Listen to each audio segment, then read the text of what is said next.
নমস্কাৰ SSC জিডিত প্ৰায় 25,000কৈ অধিক পদ মুকলি হৈছে। ITBP, BSF, CISF আদি বিভিন্ন স্থানত পদসমূহ খালী আছে। এইজ ৰিলেক্সেশ্যনো আছে আৰু NCCৰ কাৰণে এক্সট্ৰা মাৰ্কো দিয়া হৈছে। বলক সবিশেষ জানো আজি এই ভিডিঅ'টোত। ইয়াত আপোনালোকে দেখিবলৈ পাইছে SSC GD ৰিক্ৰুইটমেণ্ট আৰু ইয়াত ভেকেঞ্চিজ আছে 25,487টা টোটেল ভেকেঞ্চি আছে, য'ত BSFত আছে 616টা পোষ্ট, CISFত আছে 14,595টা পোষ্ট। বন্ধুসকল, আটাইতকৈ হায়েষ্ট ভেকেঞ্চি দেখিবলৈ পোৱা গৈছে CISFত, তাৰপিছত আছে CRPFত 5,490টা পোষ্ট, SSBত আছে 1,764টা পোষ্ট, ITBPত আছে 1,293টা পোষ্ট, আছাম ৰাইফলছত আছে 1,706টা পোষ্ট আৰু SSFত আছে 23টা পোষ্ট, টোটেল 25,487টা পোষ্ট। বন্ধুসকল, আমি ইয়াৰ আগৰবাৰো দেখিবলৈ পাই গৈছিলোঁ, তাৰ আগৰ বছৰো দেখিবলৈ পাইছিলোঁ যে SSCত প্ৰত্যেক বছৰে মানে ৰিক্ৰুইটমেণ্টত অহাতকৈ পাছত তেওঁলোকে পোষ্টসমূহ অলপ বঢ়াই দিয়ে। তো এই বছৰো বঢ়াই দিয়াৰ চান্স আছে, কিন্তু সঠিককৈ ক'ব নোৱাৰি যে বাঢ়িবই বুলি, কিন্তু বঢ়াৰ চান্স আছে, প্ৰত্যেক বছৰে বাঢ়ে মানে। তো এতিয়া আহিছোঁ এডুকেশ্যনেল কোৱালিফিকেশ্যনলৈ। এডুকেশ্যনেল কোৱালিফিকেশ্যন আমাক SSC ফালৰ পৰা বিচাৰিছে মিনিমাম 10 পাছ। এডুকেশ্যনেল কোৱালিফিকেশ্যন মিনিমাম আপোনালোকে 10 পাছ কৰা হ'লে এপ্লাই কৰিব পাৰিব। আৰু এইজ লিমিট বিচাৰিছে 18 to 23 বছৰৰ ভিতৰত। 1 মাহ 2024 মাহ অৰ্থাৎ 1 জানুৱাৰী 2024 মতে আপোনাৰ বয়স 18 পৰা 23 বছৰৰ ভিতৰত হ'ব লাগিব। ইয়াত ব্ৰেকেটত দিও থোৱা আছে 2 জানুৱাৰী 2003ৰ আগত আপুনি জন্ম হ'ব নালাগিব আৰু 1 জানুৱাৰী 2008ত জন্ম হ'ব 1 জানুৱাৰী 2008ৰ পিছত আপুনি জন্ম হ'ব নালাগিব।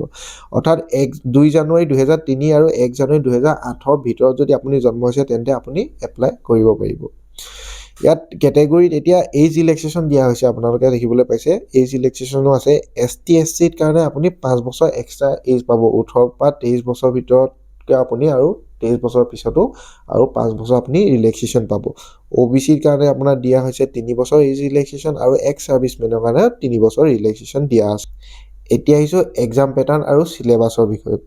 এক্সাম পেটাৰ্ণটো আপোনালোকে ইয়াত দেখিবলৈ পাইছে, প্ৰথম CBT কম্পিউটাৰ বেছড টেষ্ট হ'ব, CBT এক্সাম হ'ব আৰু টোটেল 80টা কুৱেশ্যন আহিব এক্সামত। 80টা কুৱেশ্যন আহিব, 2 মাৰ্ককৈ থাকিব প্ৰতিটো কুৱেশ্যনতে আৰু তাত নেগেটিভ মাৰ্কো থাকিব। আপুনি এটা কুৱেশ্যন যদি ভুল কৰে, এটা আনচাৰ যদি ভুল কৰে, আপুনি 0.25 মাৰ্ককৈ আপোনাৰ ডিডাক্ট হ'ব। মানে আপুনি 4টা কুৱেশ্যন যদি ভুল কৰে আপোনাৰ 1 নম্বৰ মাইনাছ হ'ব।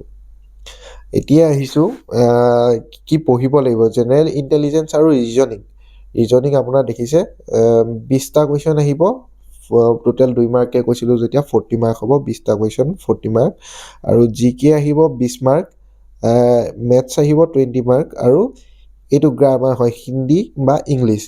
হিন্দী গ্ৰামাৰো আপুনি লওঁ বুলি ক'লে ল'ব পাৰে, এইটো এক্সাম দিয়া টাইমত আপোনাৰ অপশ্যন আহিব CBT যেতিয়া এক্সাম দি থাকিব, নহ'লে আপুনি ইংলিছ গ্ৰামাৰো ল'ব পাৰে, তাত 20 মাৰ্কছ আহিব আৰু মানে 20টা কুৱেশ্যন আহিব, 40 মাৰ্কছ আহিব টোটেল। আৰু গোটেইখিনি যদি চাওঁ এইখিনি আমাৰ 160 মাৰ্কছ হ'ব, আমাৰ 160 মাৰ্কৰ আপোনাৰ টেষ্ট হ'ব। এতিয়া আহিছোঁ বনাছ মাৰ্কৰ কাৰণে। NCCৰ কাৰণে বনাছ মাৰ্ক আছে।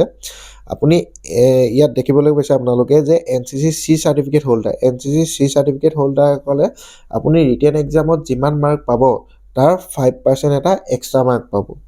NCC C চাৰ্টিফিকেট যোনসকলে আছে, NCC B চাৰ্টিফিকেটসকলে 3% এটা এক্সট্ৰা মাৰ্ক পাব আৰু NCC A চাৰ্টিফিকেট হোল্ডাৰসকলে 2% এটা এক্সট্ৰা মাৰ্ক পাব। এতিয়া আহিছোঁ এক্সাম চেণ্টাৰ ক'ত আছে, কেনেকৈ কি হ'ব, অসমত ক'ত আছে চেণ্টাৰ, এইখিনি আপোনালোকে ইয়াতে দেখিবলৈ পাইছে। এক্সাম চেণ্টাৰ ডিব্ৰুগড়ত দিব পাৰিব, গুৱাহাটীত দিব পাৰিব, যোৰহাটত দিব পাৰিব, শিলচৰত দিব পাৰিব, তেজপুৰত পাৰিব আৰু ডিমাপুৰত পাৰিব দিব। ঠিক আছে, এতিয়া আহিছোঁ ফিজিকেল ষ্টেণ্ডাৰ্ড টেষ্টলৈ। ফিজিকেল ষ্টেণ্ডাৰ্ড টেষ্টত ল'ৰাৰ কাৰণে কি আছে, ছোৱালীৰ কাৰণে কি আছে সবিশেষ জনাই আছোঁ। মেল কেণ্ডিডেটসকলে 5 কিলোমিটাৰ দৌৰ মাৰিব লাগিব 24 মিনিটৰ ভিতৰত, 5 কিলোমিটাৰ 24 মিনিটৰ ভিতৰত খালী হ'ল। আৰু ফিমেল কেণ্ডিডেটসকলৰ কাৰণে 1.6 কিলোমিটাৰ 8.5 মিনিটৰ ভিতৰত 1.6 কিলোমিটাৰ দৌৰ মাৰিব লাগে ফিমেল কেণ্ডিডেটসকলে। এতিয়া আহিছোঁ ফিজিকেল ষ্টেণ্ডাৰ্ড টেষ্ট। আৰু ফিজিকেল ষ্টেণ্ডাৰ্ড টেষ্টত আপোনালোকে দেখিছে হাইটটো মেল কেণ্ডিডেটৰ কাৰণে আছে 170 চেণ্টিমিটাৰ, 170 চেণ্টিমিটাৰ হাইট ল'ৰাসকলৰ হ'ব লাগিব আৰু ছোৱালীৰ কাৰণে 157 চেণ্টিমিটাৰ হ'ব লাগিব।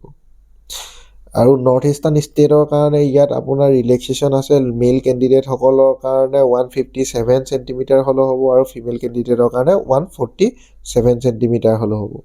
এতিয়া আহিছোঁ চেষ্টলৈ। এইটো অকল ল'ৰাৰ টেষ্ট হয়। চেষ্টটো আপোনাৰ নুফুলাকৈ নৰ্মেলি আপোনাৰ চেষ্টটো আপোনাৰ 80 চেণ্টিমিটাৰ থাকিব লাগিব ল'ৰাৰ, আৰু মিনিমাম 5 চেণ্টিমিটাৰ আপুনি ফুলাব পাৰিব লাগিব।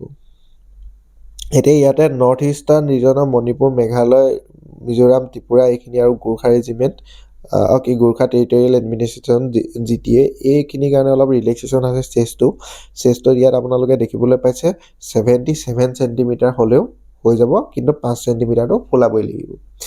এতিয়া আহিছোঁ এক্সামটো কি লেংগুৱেজত আমি দিব পাৰিম। এক্সামটো ইয়াত আপোনালোকে দেখিছে এক্সাম লেংগুৱেজ ইংলিছত আছে, হিন্দীত আছে, অসমীয়াত আছে, বেংগলী আছে, বহুতখিনি লেংগুৱেজত আছে, কিন্তু অসমীয়াটো আপুনি এক্সামটো দিব পাৰিব। এতিয়া আহিছোঁ এপ্লিকেশ্যন ফিজ। এপ্লিকেশ্যন ফিজ আপোনাৰ জেনেৰেল কেটেগৰীসকলে আপোনাৰ 100 টকা দিব লাগিব। OBC MOBC খিনিৰ কাৰণেও আপোনাৰ 100 টকা এপ্লাই ফিজ, কিন্তু ST SC আৰু মহিলা, যিসকল মহিলা আছে আৰু ST আছে SC আছে তেওঁলোকৰ কাৰণে এক্সাম ফিজ ফ্ৰী হয়। এক্স ছাৰ্ভিচমেনৰ কাৰণেও এক্সাম ফিজটো ফ্ৰী দিয়া হৈছে। আৰু ইয়াত আপোনালোকে ইয়াত লগতে আপোনালোকে দেখিবলৈ পাইছে এপ্লাই ডেটটো আপোনাৰ 1 ডিচেম্বৰ 2025 পৰা অলৰেডি এপ্লাই হৈ আছে SSC GD। লাষ্ট ডেট 31 ডিচেম্বৰ 2025লৈকে আছে, মনত ৰাখিব 31 তাৰিখলৈকে লাষ্ট ডেট আছে। আৰু এই এক্সামটো আপোনাৰ এক্সাম ডেট হ'ব আপোনাৰ ফেব্ৰুৱাৰী টু এপ্ৰিল মাহৰ ভিতৰত, 2026 চনৰ ফেব্ৰুৱাৰী টু এপ্ৰিল মাহৰ ভিতৰত এক্সাম হোৱা, এইটো আপোনালোকে SSC ফালৰ পৰা নটিফিকেশ্যন দি থৈছে, ফেব্ৰুৱাৰী টু এপ্ৰিলৰ ভিতৰত এক্সামটো হ'ব। তো বন্ধুসকল এইখিনি আছিল SSC GD ৰিক্ৰুইটমেণ্ট ডিটেইলছ। আপোনালোকে ডেছক্ৰিপশ্যনত এপ্লাই লিংকটো পাই যাব, আৰু আপোনালোকৰ যদি কিবা ডাউট আছে কমেণ্ট বক্সত কমেণ্ট কৰি জনাব। আজিলৈ ইমানে, ধন্যবাদ।